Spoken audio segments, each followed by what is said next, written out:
Hola, ¿qué tal? Buenas tardes, soy Misael García. Tengo el gusto de recibirlos en este video en vivo que estamos realizando porque uno de los nuevos temas que han estado resurgiendo ahora son los deudores alimenticios. En general, las y los deudores alimenticios, no podemos nada más generalizarlo para los hombres, también en algunos casos es para las mujeres. Obviamente en la gran mayoría pues se ha dado el caso que son los hombres los que son los deudores alimenticios. Y quiero agradecerle a Belia, a Alberto y a Rodolfo que nos acompañan aquí. Son amigos y amigas con los cuales hemos estado trabajando y avanzando en diferentes temas jurídicos, y la idea de este programa en vivo, de esta transmisión en vivo, pues es que tanto Alberto, el licenciado Alberto, como el licenciado Rodolfo nos puedan orientar sobre la situación actual, y bueno, acompañarme de Belia, quien también nos puede ayudar a comentar casos de los que se han vivido y de los que ella también le ha tocado conocer y saber sobre este tema de deudores alimenticios, que al final quien se ve afectado por un deudor alimenticio pues es el niño o la niña, el menor de edad, quien deja de percibir dinero o el apoyo para poder finalmente recibir su alimentación, para poder llevar a cabo de manera correcta sus estudios, y esto al final pues se traduce en la aportación económica de él o la deudora alimenticia para el apoyo a estos menores de edad. Y bueno, pues darte la bienvenida, Belia, muchas gracias, Alberto, muchas gracias, y Rodolfo. Gracias. Y bueno, muy bien, vamos a empezar planteando qué sucedió. Alberto, cuéntanos qué es lo nuevo que pasó, por qué se retomó otra vez este tema de deudores alimenticios. ¿Qué tal, amigos? Muy buenas tardes. Agradeciendo aquí la invitación que nos hizo nuestro buen amigo Misael, su compañero Rodolfo Montaño y nuestra compañera Belia. Pues como bien lo comenta Misael, ha sido un tema que nuevamente resurge o nuevamente toma mucho renombre. ¿Por qué? Porque se ha llevado a cabo una propuesta de iniciativa de ley para que aquellas personas que sean deudores alimenticios pues no puedan realizar algún tipo de trámite oficial, ya sea el pasaporte, la credencial de lector, entre otros documentos que a final de cuentas tienen alguna validez oficial y nos sirven como medios de identificación ante las mismas instituciones. Cabe aclarar que esto todavía no es ni siquiera una propuesta, una iniciativa de ley, sino simplemente es una propuesta que a lo mejor algún legislador, algún político se le ocurrió llevarlo hasta la Cámara Alta para que sea considerado y sea considerado como una ley. Actualmente, como bien lo decía Misael, estamos acostumbrados a que la palabra deudor alimentista o el obligado a pagar la pensión sea normalmente el hombre. Sin embargo, la ley también contempla a la mujer en ese tipo de cuestiones. Si bien es cierto que existe una obligación por parte de los progenitores, sea tanto el padre o la madre, hacia los acreedores, que en este caso serían los menores de edad o los hijos, hay que tomar en cuenta que en estas cuestiones pueden ser fijadas de manera voluntaria, es decir, que los papás lleguen a un acuerdo y se fije la cantidad, o bien que sea a través de un juez quien va a designar la pensión alimenticia. Sí, buenas tardes, gracias a nuestro amigo Misael por la invitación, al licenciado Alberto y a nuestra compañera Belia. Como bien lo dice el licenciado Alberto, esta iniciativa de ley surge porque más del 70% de los deudores alimentarios no cumplen con su obligación. Entonces, es por eso que esta iniciativa la proponen para que se tenga un registro nacional de deudores y que pueda ser esa información pública y que todas las entidades del país puedan disponer de esa información. Y con esa información lo que se pretende es obligarlos, ahora sí, definitivamente, para que cumplan con su obligación alimenticia. ¿Cómo los van a obligar? Hay 3 sanciones en esta iniciativa. Una es que no van a poder tramitar su INE no van a poder tramitar pasaporte, no van a poder tramitar licencia de conducir. Y todo eso les va a perjudicar a los derechos alimenticios, porque en cualquier momento pueden ser detenidos por no traer su licencia, no van a poder hacer ningún trámite, no van a poder comprar ni vender ningún inmueble. Entonces, estas medidas que se están haciendo es precisamente para proteger el interés superior del menor, porque los que más sufren y los que más vulnerables son precisamente los menores, a través de sus representantes, que son sus padres. Entonces, es por eso que se hace esta iniciativa de ley. Bueno, entonces, para quedar claros, ¿está todavía en fase de iniciativa? Todavía no se dio iniciativa, o sea, es solamente una propuesta para que sea una iniciativa de ley. Muy bien. Yo me voy un poquito más para atrás. Esta no es una ocurrencia. Los datos en toda la República eran datos alarmantes en la cuestión de los hombres que faltaban a esta obligatoriedad de ley. Por lo tanto, las mujeres y los niños se veían en situaciones donde la mayoría eran violentados sus derechos simplemente de educación, de calidad, de ropa, que son derechos humanos obligados, a que la ley los tiene que proteger.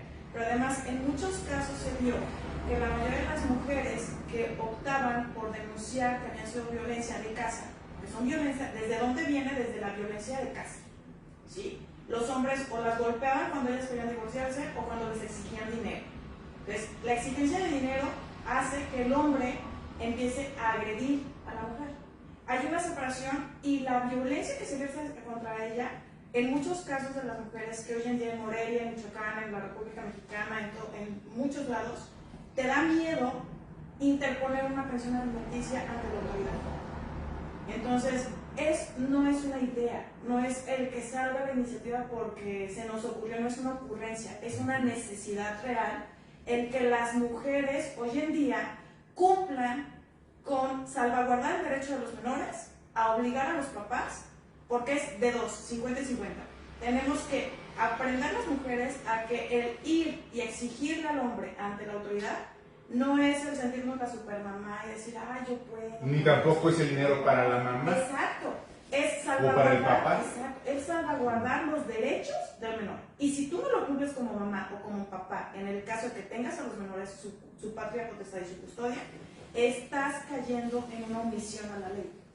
Entonces, eso sí hay que dejarlo bien claro. Ya la parte de los candados que existen para que esta iniciativa se pueda dar, como que no vas a poder sacar tu INE, no vas a poder sacar tu licencia, tu pasaporte, todos esos candados se han visto que son porque la mayoría de las personas que transgreden la ley, que les importa un cacahuate mantener a sus hijos, tienen la facilidad de crear una familia aquí, otra familia allá, otra familia allá, y hay veces que tienen hasta 10 mujeres con 10 hijos que a ninguno mantienen. Entonces, es por eso que la idea o la ocurrencia de la iniciativa nos dice que tenemos que poner candados para obligar a las personas a que atiendan esta responsabilidad. Sí, bueno, al final en la Constitución, en los derechos humanos, pues está el derecho a la vivienda digna, a la salud, a la educación, pero pues también la parte de la alimentación es donde queda un tanto cuanto desprotegido, ¿no? Y yo creo que esta iniciativa, como bien lo dices, Belia, pues busca cubrir ese boquete que se tiene actualmente, porque pues se tiene la ley como letra muerta. Ahora hay que hacer que realmente se cumpla. Y a ver, cuéntenos, abogados, si una mamá o un papá demanda la pensión alimenticia, ¿cuánto tiempo lleva aproximadamente este proceso y qué se requiere para demandar la pensión alimenticia? Ok, Misa, antes de pasar a esta respuesta, como bien mencionan, hay leyes, en este caso la Constitución Política de los Estados Unidos Mexicanos, que si bien es una ley que lo enmarca de manera general, ya cada estado de la República contempla su propio ordenamiento, ya sea a través del Código Civil o el Código Familiar. En el caso del estado de Michoacán, la ley sí contempla en que tanto el hombre y la mujer estén obligados a dar los alimentos, pero de igual manera recibirlos. Debe de ser de manera recíproca. Y ahora, respondiendo a la pregunta de cuánto tiempo se lleva aproximadamente este tipo de situaciones, resolver estas situaciones, es muy variable. ¿Por qué? Porque en ocasiones los cónyuges o los concubinos están conscientes de la obligación que tienen para dar los alimentos.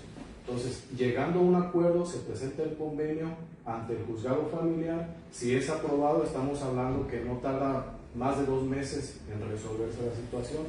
Pero si se torna complejo en un estira y afloja, que yo no quiero dar tanto, que no es suficiente y que también quiero esto y que el otro y aquello, se puede llevar incluso hasta años. En la experiencia que yo tengo, te puedo hablar que me ha tocado casos, revisar asuntos que tienen más de 8 años y no se puede fijar una pensión alimenticia porque ninguno de las partes se deja. Yo aquí tengo una pregunta. En el caso de cuando tú vas y pides los alimentos, te fijan unos alimentos provisionales. Así es. Los alimentos provisionales son inmediatos. Sí. Pero el fijar la pensión alimenticia ya como tal, como obligatoria, sí te puede tardar esos meses. Sí. Pero sería bueno que las personas que nos están escuchando sepan que la pensión alimenticia, los alimentos cuando se piden provisionales, son de manera automática, casi, o sea, son muy rápidos, en una semana, semana y media están dados, mientras los niños sean menores de edad. Así es. Y también hay unas preguntas que nos hace, por ejemplo, Mirza dice, si el deudor alimenticio es de otro país, ¿se puede solicitar pensión? Sí se pudiera. El detalle aquí es que se torna un poco tedioso el trámite.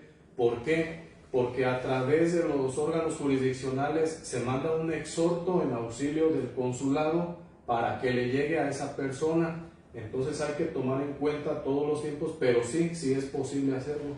A una pregunta también de Betsy Guante, licenciado Rodolfo, dice, si el papá de mi hijo tiene un trabajo informal, ¿cómo puedo comprobar que trabaja y sus ingresos? Sí, en este caso el juez hace una valoración y una determinación de más o menos las aptitudes que tiene esa persona, en qué puede trabajar, cuánto puede ganar, y en torno a eso y en base a eso hace un porcentaje y determina la cantidad a la que está obligado a dar. Ok, y bueno, también tengo una pregunta de Eric Núñez, pero ¿qué pasa si quiero pagar la pensión, pero para trabajar ocupo la credencial, pero no me la dan por lo mismo? O sea, esto estamos hablando del supuesto de que se apruebe, ¿no?, la ley. Estaría ahí como atorado, ¿verdad?, del asunto, si no te quieren dar la INE. Se buscaría, en algunas otras situaciones, se da el caso, un ejemplo, en las personas que han sido sentenciadas por algún delito, se les suspenden de manera provisional sus derechos políticos, es decir, se les restringe el acceso a su credencial de elector, pero una vez que estos están interesados en reformarse, se les hace un documento, obviamente expedido por el juez, donde les autoriza que les sea entregado ese documento para poder cumplir con su obligación. O sea, al final lo que buscaría esta ley es, a todos los deudores que existen, pues empezar, porque muchos no pueden poner la demanda, pero no los encuentran, ¿no? O sea, ¿dónde está el papá para venir a cobrarla? Entonces, pues está la demanda, simplemente no lo pueden localizar, no lo pueden notificar. Entonces, lo que busca seguramente esta ley es decir, bueno, pues para notificarlo y para amarrarlos, pues vamos a empezar a boletinarlos a nivel nacional. Y con esa ya los ubicas en el país y entonces ya los jalas para que se hagan responsables. Y también eso es una manera, pues, de generar, hacer valer la obligación. Otra parte que surge, que tienen muchas dudas durante este proceso, de que a veces también la parte de la pensión alimenticia no es nada más esa parte, sino también la convivencia con los menores. Cuando el papá y la mamá sí están en comunicación, sí están interesados, pero después vienen 2 temas, la convivencia y la patria potestad. ¿Eso cómo se maneja en una separación? Bueno, en una separación se tiene que presentar previamente, si es de común acuerdo, se presenta el convenio. Ahí de igual manera se estipula la fijación de los alimentos y también la manera de convivencia. Aunque aquí cabe hacer una observación, hay situaciones en las que el menor de edad pues ya tiene la capacidad suficiente de pensar por sí mismo y valorar si realmente quiere convivir con su progenitor o no. En ese caso también tiene que ser considerado ahora sí que el punto de vista o lo que solicite el menor, pero cuando son menores de edad, estamos hablando del año de edad a los 11 años, pues se puede llegar a un convenio entre los padres o bien el juez va a fijar también la convivencia. Muy bien, muchas gracias. Una pregunta, licenciado Rodolfo, pregunta a Osvaldo Valencia. Si ambos trabajan, ¿cuál sería el porcentaje de cada uno por hijo? Sí, maestro. Si ambos trabajan, el porcentaje de cada uno lo va a fijar el juez, pero va a ser de acuerdo a las necesidades del menor. Entonces, si el menor necesita una atención especial porque tiene, no sé, una enfermedad o algo, la cuota va a ser igual a los dos, para cubrir las necesidades básicas del menor. Muy bien, porque también luego mucha gente dice, no, pues le voy a demandar pensión alimenticia, le voy a quitar el 90% de su cheque, lo voy a dejar en la calle, independientemente de si sea hombre o mujer. Entonces, todo esto pasa a través de un juez. Licenciado Rodolfo, para que le expliques a la gente que está viendo este video, ¿sí?, cuáles son los pasos de una persona que tiene a su hijo o a su hija y busca la pensión alimenticia. Acuden con ustedes, qué tienen que traer, qué información es necesaria, etcétera, para que les comentes, por favor. Sí, si están solicitando la pensión alimenticia y están casados, lo primero que hay que hacer es presentar la demanda de divorcio y hacer un convenio. En ese convenio, ¿qué se establece?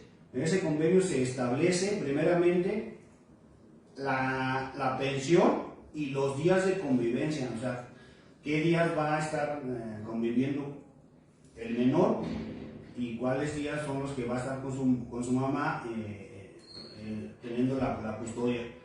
Para eso, los documentos esenciales que se necesitan pues es primeramente el acta de nacimiento del menor, su acta de matrimonio, acta de nacimiento de los progenitores y redactar la demanda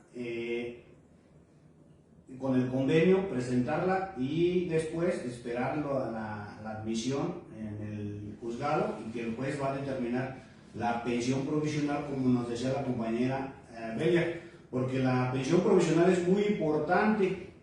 ¿Para qué se fija esa pensión provisional? Se fija precisamente para que en el transcurso que dura el proceso no se quede el menor sin los alimentos necesarios, que son su vestido, la educación, su derecho a su salud. Entonces, para eso se fija esa pensión provisional en lo que se resuelve el asunto y se decreta una pensión definitiva. Muchas gracias, licenciado Rodolfo. Belia, llevamos ya un rato en transmisión, no queremos hacerlo más largo. Vamos a dejar un último comentario por cada uno de ustedes y para cerrar también con los abogados que dejen sus datos para ver dónde los pueden contactar. Belia. Pues muchas veces el tema yo creo que es de suma importancia tanto para hombres como para mujeres. Aunque las mujeres en muchos casos son las que más levantamos la mano para pedir la pensión alimenticia de los hombres, también los hombres tienen que saber hasta dónde transgreden sus obligaciones y sus derechos, ¿no? Porque en muchos casos también se puede llegar a dar que las mujeres les inflan las cantidades impresionantes sobre una cantidad millonaria que no existe porque ellas no quieren poner la parte de trabajar o la parte monetaria. Entonces sí es importante, una, que se orienten con abogados expertos, dos, que le den un buen seguimiento y tres, sobre todo, que tengan el valor de hacerlo, ¿no? Porque en muchos casos no lo hacen. Muy bien. Simplemente eso. Muchas gracias. Así es. Bueno, para cerrar, efectivamente, no hay que tener el temor ni hombres ni mujeres para poder exigir un derecho que al final de cuentas está establecido en la ley. Nosotros estamos abiertos a recibirlos, estamos ubicados en la calle Nicolás de los Palacios Rubio, número 674, en la colonia Nueva Valladolid. Estamos ubicados exactamente entre lo que es la avenida Periodismo y la Plaza de Toros Monumental de Morelia. Allí estamos ubicados. Las puertas están abiertas para todos aquellos que tengan alguna duda respecto a este tema o otros en general. Estamos atendiéndolos con todo gusto. Muchas gracias. ¿Algún teléfono, licenciado Rodolfo, algo más que quieras agregar? Sí, como último comentario me gustaría decir que cualquier acreedor alimentista pelee su derecho, porque no es de que yo digo no quiero nada. eso es como quitarle la responsabilidad al deudor alimenticio. Entonces, mi recomendación sería de que cualquier persona considerada como un acreedor alimenticio haga valer su derecho. Y los teléfonos que tenemos ahorita disponibles es el 44 34 69 61 72. Aquí estamos en la dirección que ya mencionó el licenciado Alberto y con mucho gusto les podemos ayudar y atender. Muy bien, pues muchas gracias amigas y amigos por seguirnos en esta transmisión. Quedamos al pendiente de cualquier duda y sobre todo que puedan contactar a los licenciados para que pregunten. No hay pregunta tonta, más bien dicen que es tonto el que no pregunta. Pues quiero agradecerles por su tiempo, Belia, Alberto, muchas gracias. Rodolfo, muchas gracias, abogados. Soy Misael García y les agradezco mucho por acompañarnos. Gracias, un abrazo.